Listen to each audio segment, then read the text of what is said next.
જો ફ્રેન્ડ્સ, હું લઈને આવી છું આજે નવી રેસીપી. તમે ભજીયા તો બહુ ખાધા છે, પણ આજે હું દૂધીના ભજીયા બનાવું છું. તમે પૂરો વિડીયો જોજો મારો. ચલો આપણે રેસીપી શરૂ કરીએ બનાવવાનું. આપણે આ લોટ પલાળવાનો છે. હવે દૂધી અને બટાકું અહીંયા એક નાખીશું અને એક ડુંગળી નાખીશું છીણીને. જો આ એક અડધો કપ મેં દૂધી લીધી છે. એટલે જેટલે તમારા માણસની ક્વોન્ટિટી હોય એ પ્રમાણે તમારે લેવાનું. જો એક બટાકું લીધું છે મીડિયમ સાઇઝનું, તો એને પણ છીણી લીધું છે ધોઈ. અને હા, હું ધોઈને જ આવી હાલ. આ એક ડુંગળી લીધી છે છીણેલી.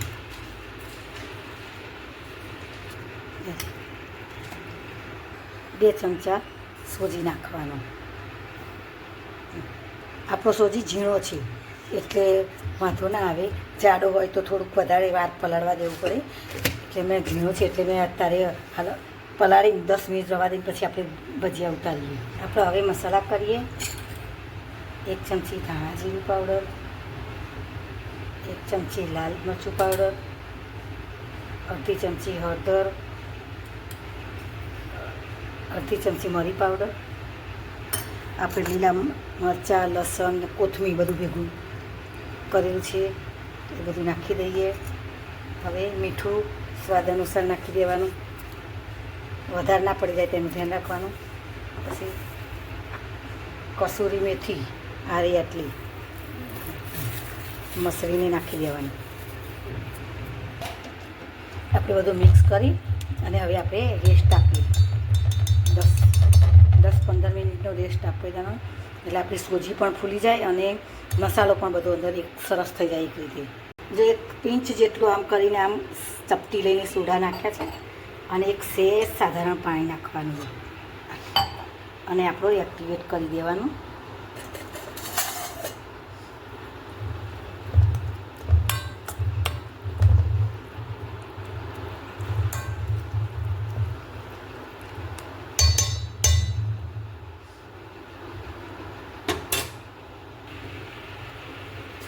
જો મિત્રો, આપણે હવે આ ગોટા ઉતારીએ ભજીયા.